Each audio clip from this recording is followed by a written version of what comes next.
I want to start laughing first. Hello and welcome to another video on dealing with anxiety. This topic is a very sensitive topic, but I felt it was very important to have this discussion with a very close friend of mine. She's a sister, a best friend, my family in Cape Town. And with me today is Zainab Chirwa. A little bit of a background into Zainab. Zainab and I have been friends for a very long time. Roommates, friends, and family since 2018. I think you were kind of like that part of my sustainability in South Africa for my first year here because I really struggled. So it's like the perfect romance. I'll give more context. We will.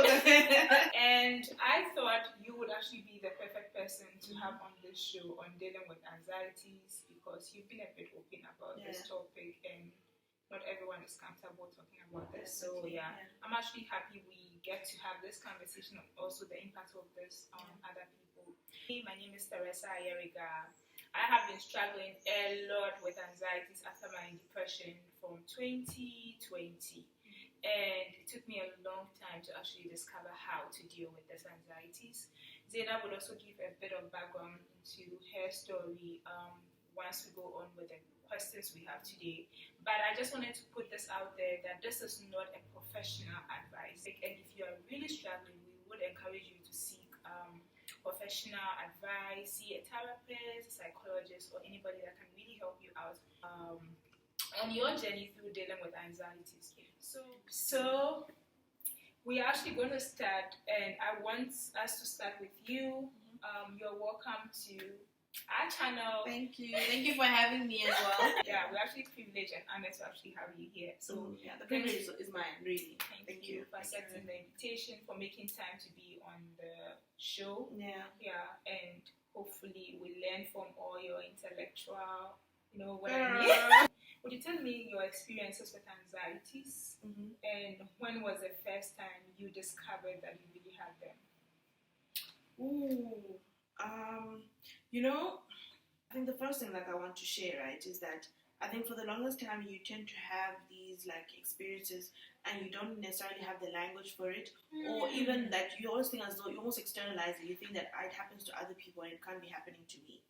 So I literally at the top of my head for you, I can't pinpoint a particular moment where I realize I'm like, oh, this is actually anxiety, until way after the fact. And then looking back, I'm like, actually, I've been struggling with this for a long time.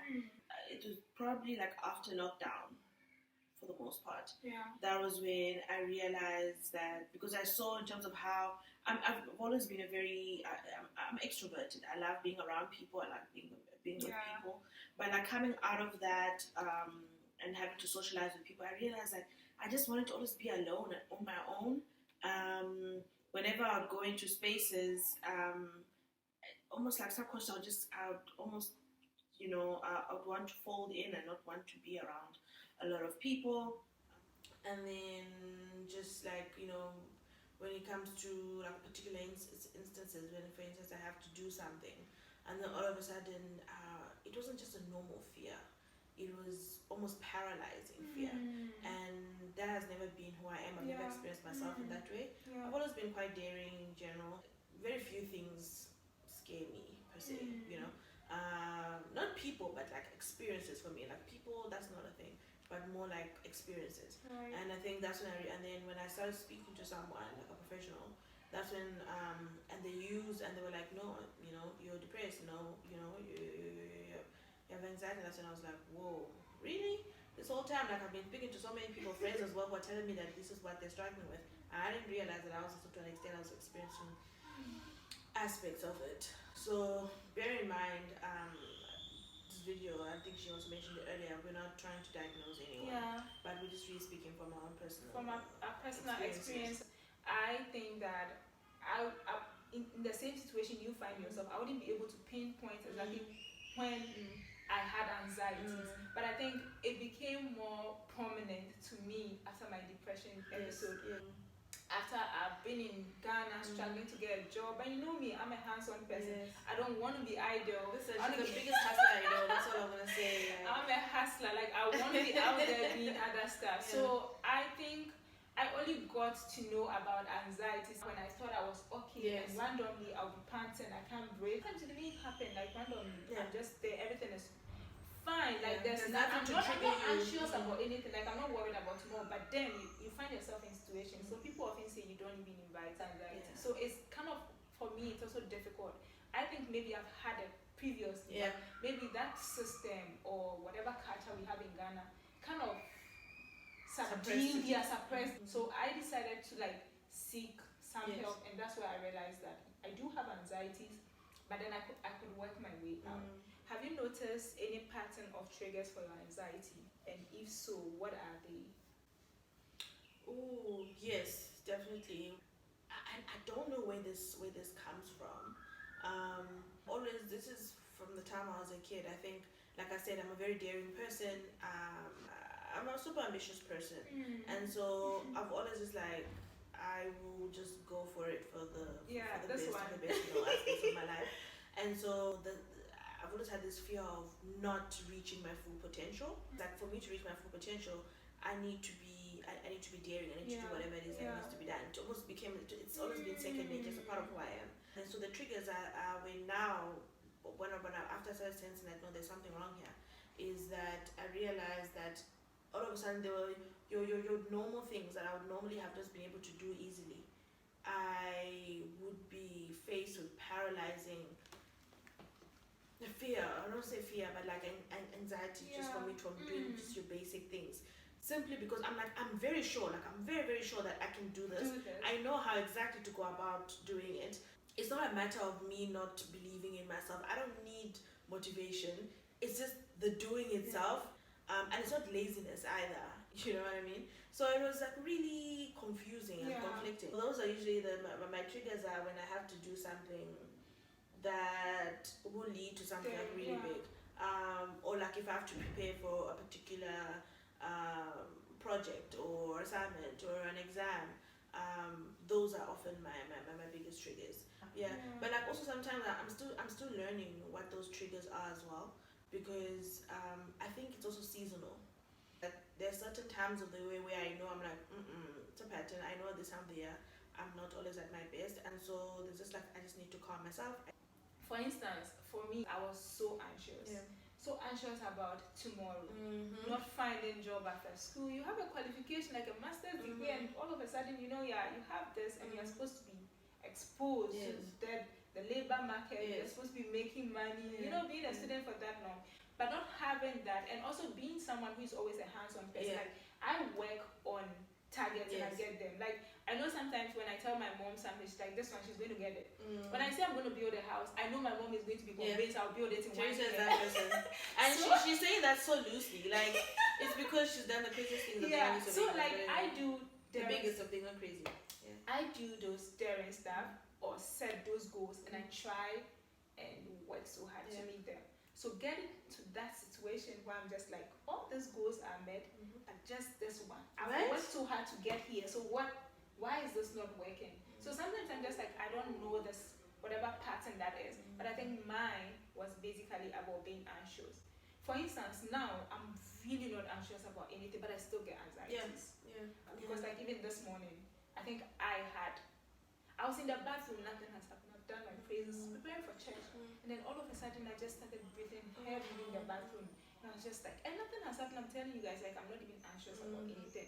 But now I think I have high command on that, because I know what coping mechanism. When it happens, I just acknowledge it immediately, not to like ignore it. I'll just say, you and I spoke extensively about coping with anxiety. So what are your coping mechanisms, and do you find them effective?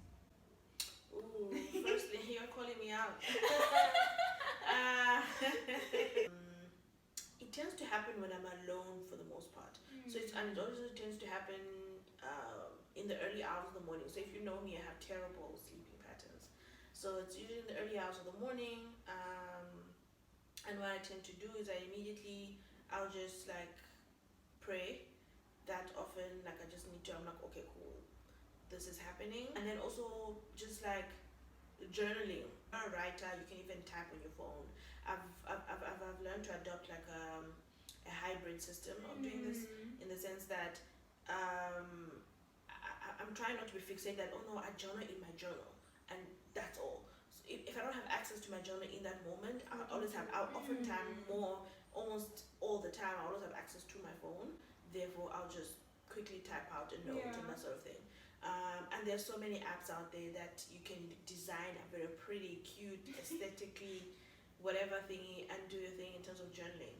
I remember my therapist used to recommend, well, has always recommended that I do targeted journaling. So I journal like in the morning, at a certain time in the morning, certain time around midday, and then in the evening, and then just try and keep a track on my moods of like how I feel, and maybe to see if there's identify if maybe it's a particular time of day or a particular week, a day of the week, sort of thing. One time a day is a lot as well. But yeah, when things, so I don't journal every day. That's what I don't want to. That's what I was considering. I do it when necessary. I journal then. I pray, and of course, like if I'm talking to someone, to a friend, I'll definitely share that. Oh, this is like I'm struggling with this, and often that makes me feel a bit better.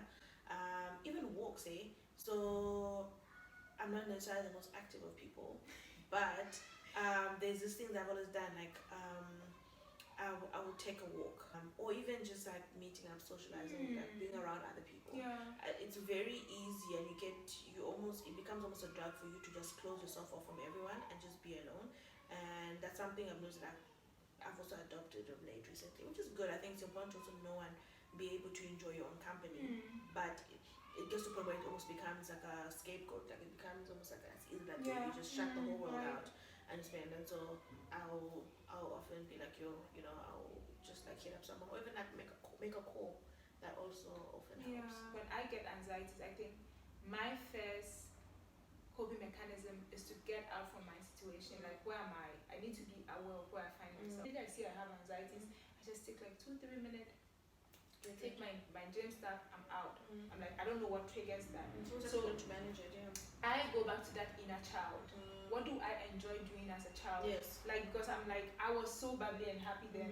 And I had real challenges. Like back then, those were like big challenges, financial challenges that could have crippled you or made you whatever. But I was still aspiring. I was still back there. I was still happy, working hard to be here. So why is it that I'm here and I'm having this when I've been through the worst? It's like I went back to the things I enjoy doing, like designing. I know I do so many crazy design, guys. Guys, as you can see, she looks amazing. She also looks amazing. Zainab looks amazing. Thank you. I go back into writing. I don't write every day, but whatever comes out of my mind, I do that. And I realized like I was this outgoing type of person. I'm an introvert, and when I say that, I know people that are not exposed to me are like, you are not. You've stayed with me, and you know me. I'm just like, if I'm close to you, high energy. I don't have the energy that she does. I used to go to the beach. It's my sea if it's just my recovery. I could be in a very bad mood, whatever that situation. Get to the beach and I'm telling you everything is sorted. And also recently, I do so much with self-care. Take care of yourself in the bathroom, like taking a long bath, staying in the bathroom for that long, that warm. I don't know what it does to you. And buying stuff that I feel smell nice. You want to smell nice? So little things like, do I like what I'm wearing? Like, do you like it? Because I feel those things, like, you need things that will spice you up. You do to detox every week. And I remember sometime the VC were in the library, and remember when, like, my first year, used to go to the library at dawn. So one day the VC came out, the vice chancellor by then, Professor Mamaketi. She came around and then she was like, you can read for like 30 minutes, but take a break.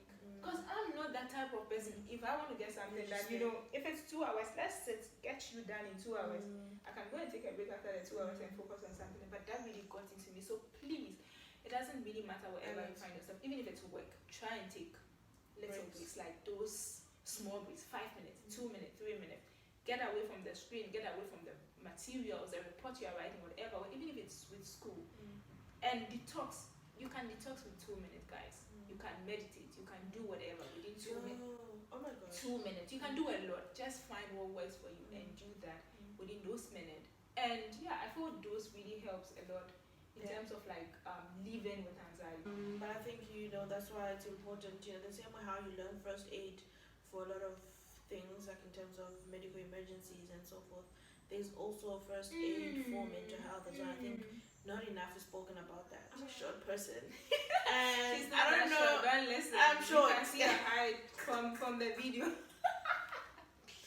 No, I'm a short person because there are many tall people in my life who often reminding me how short I am. But I realized that very rarely do we even look up. Not just necessarily even the sky like that, whether it's day or night.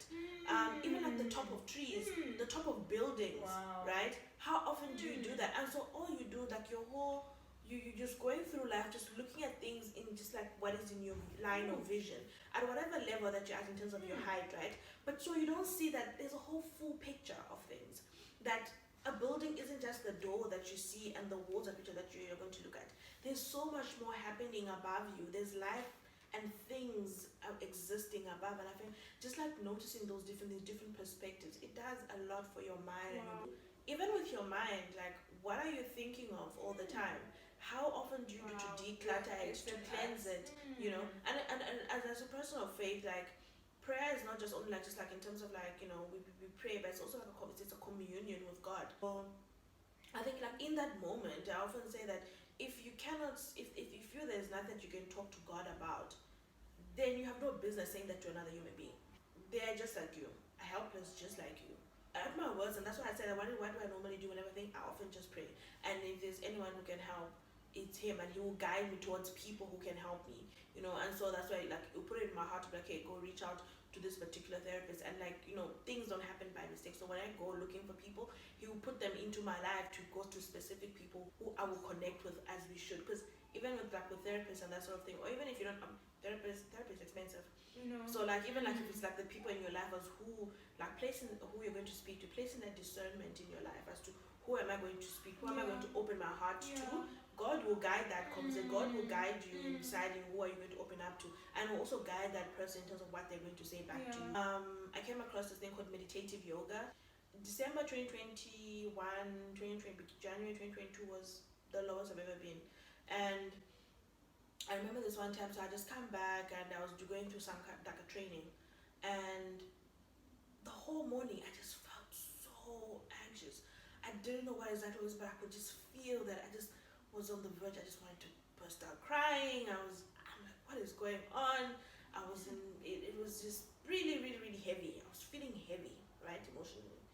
And I had a whole full day of training, and it was very much interactive as well. Like, I have to be around people, and this is why people expect me to talk and you know that sort of thing. What I realized, I'm like, hey man, I've heard about this meditative yoga thing, and all you need is just 15 minutes of it, and you can literally just type it in onto YouTube if you want. There's all these apps. You find someone like so. There's this So the people that are like you know you just and they just guide you and they help you just to cleanse your mind and your thoughts. But more than anything, what it's meant to do is that it gives you mindfulness, where you're just present and you sit with your thoughts. If you need, just taking deep breaths in and out, and paying attention to your thought process and actively correcting your thought process as well. Because one person who's in whose company we're always in is ourselves. So you become mindful about what it is that you think, what you think about yourself, and what you say to yourself. Ask yourself, whatever it is, as you're being present in your thought process, right? Ask yourself, would you speak to a loved one the way you're speaking to yourself? Would you accept this for a loved one as you are right now? And then, so in the same way, so you almost like you slow it down, and then you become active, you become intentional about it. Guys, the same way how you bodily cleanliness and cleansing and detoxing, even mentally, emotionally, do that. I think and your worst probably. Mine's worst. So I'm just like, I don't know what your system looks like. How do you talk to yourself? Like, how do you? I talk out loud to myself. If you've been around me long enough, you hear me say, "Oh my God, Zainab." Like I will refer to myself in the third person all the time. And I definitely I think and I speak to myself both audibly and even in my own head all the time. And I'm often in conversation. Oftentimes it's me, myself, and then with God as well. I'll be like, yo, oh my gosh, you know, it's just like, and I've normalized it for myself. My cousin actually, Linda, if you're watching, you're gonna be happy. But like, as in the beginning of this year, she was like, no, that is your like, that is your motto for the day. That is what you're going to speak kindness myself. And I realize that I don't. You know, I'm too critical of myself. And I'm like, I never say such things to anyone around me. It doesn't even have to be a loved one. I wouldn't say half the things I say about myself to anyone. I want to be back and talk about that. Friendship, no, like seriously, we need to see. You need, like you know, we said this thing, like when I think I met you first. I think what connected us was that we said if you're a good person, you literally meet good people around you. You might have 1-2 people that are bad, but I'm telling you, forces. There's this Maria Williston or something. She wrote a book about. Yeah, I should find that book again. I think I've forgotten, where it says that you literally attract your thoughts season, and you have to actually acknowledge that. So I'm actually happy you said you need to be very picky when it comes to. You need to be picky because those people are also a reflection of you, in the sense of like when you're opening up and you're sharing, they're able to contribute like, Zainab, like that doesn't align with who you are. I think that is so important. That is such a gift. And being honest with yourself is that before you expect someone to be honest with you, you do the honest talk with yourself. Like that's the one thing. I don't know where I always say, leave the lying to other people. Let other people lie to you. Do not lie to yourself. I beg. Wow. Please, like that. Respect yourself. No, seriously. Like at least know that here I'm lying to myself, and I'm still going ahead with it, but I'm lying to myself. You know, moving forward, whatever happened, you have accepted the consequences. Yeah. But this thing where you like, it's so freeing. Honestly, just be honest with yourself. Obviously, there's a difference between honesty and being like really horrible and mean and super thing. And even there as well, like having. Like pray about it and also be active about it and be conscious about it. Like, am I being harsh or am I being objective in this particular situation? Right? And even sometimes in your objectivity, and sometimes it can be like really harsh, it can be like a hard truth to accept. It's like I'm human and I'm not going to immediately necessarily act on this right now, but I want to work towards it. What can I do to start working towards it? And do it. So like you can acknowledge something, but do the work. We didn't actually want this video to be too long. But it looks like it's getting long. So like, how do you communicate with others about your anxiety? I'm a very private person, so I don't really necessarily talk about it. That's just something, I don't know, not in any disrespectful way, but I try not to make it a definitive part of who I am. It's something that I manage, but it's not definitive. But yeah, in terms of how I go about communicating with people, and so I just tell them like, yo, this is what's happening. And the people around me, I'm fortunate to have amazing friends. I don't have people in my life that I'm like sad eye. I'm like, oh, it makes life better. Yeah, it saves you from a lot of drama. Yeah, so I think it's very much open channels, and the people that I'm able to comfortably have those conversations with. I also think actually like sometimes it's not always about like verbal. People see when I was in my worst moment, I was home. And the first people actually noticed that were my siblings. That, I don't want to say that silence communication, where your action actually speaks to people around you, actually gives you that space whether you trust these people to communicate further with them. Because like if I see you and you are not in your element, I would know. Yeah. Zainab is not Zainab. And there are times we actually ask each other, are you okay? Like, are you sure you're okay? Like, it's because maybe obviously you've noticed something. Yeah, you've noticed something. For her, I was in that space to say, then she was like, the way she had seen me, she was like, you need to see a therapist. I was like, no, I'm not going to sit in a street because I don't feel comfortable speaking to strangers. Yeah. So sometimes it's a cultural thing. I don't, it's even a therapist. Like, when you go, I'm just like, I do like that in that silence communication. Yes. But I'm going to say be mindful of people you say things to. There are people that are seeking to understand you, to help you, and there are people that are seeking to understand, to validate your feeling. You have to do away with the second.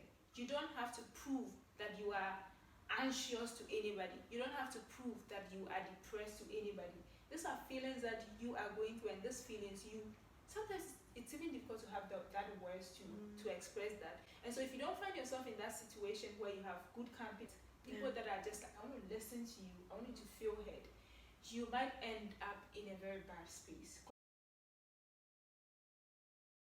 Talk to someone. I think that's so important. It's something that you can manage. Yeah. It's not something that you fix in a day, in a month, in a year, but you learn to pick up. There is how that you can get to learn how to manage it. And there are bad days, like we all have them. as you know, Tessa was talking about it now, I was just like, you know, when I'm just thinking back to like some of the questions she asked about, like, how do you manage it? What do you do? And I'm like, actually, more often than not, I'm like, go under my blankets and I sleep it off. And that happens, and that's okay, but also like that's why you need like people, community around you who are able to pick it up, like, oh, to help you pick up the pieces, and to be like, oh, you need to do something, this is how we can help you, distract you, that sort of thing. Just reach out, please. There's no need for shame. And even if you don't understand it, there's a lot of resources out there for, you know, to that talk and discuss and teach. And if you have someone in your life who you feel like you're worried that they're also struggling with the same thing, yes, there's a lot of resources. I'm sure Tessie will probably add a few links at the bottom of the video. So you can help a loved one as well.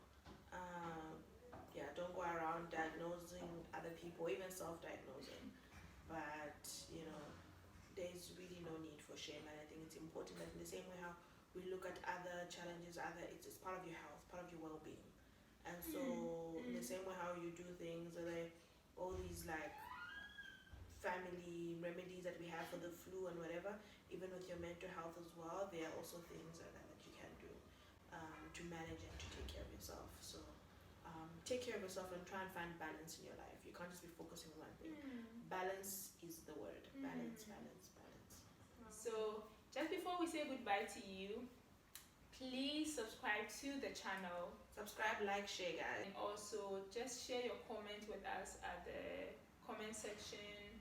If you are struggling with depression, how are you dealing with them? And also what advice you have for others, because I feel our experiences, even yours and mine, are very different. So if we can actually create that space where we can actually have a healthy discussions like this, it will really go a long way to help all of us. It would be nice to have conversations like this.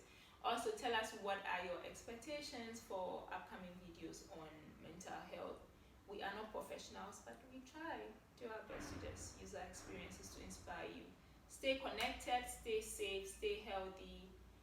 Take every step, and just like Zainab said, have a balanced life. There's nothing like that. Once you have that established, I think things will be much better. So it's bye. Bye, and thanks guys for having me.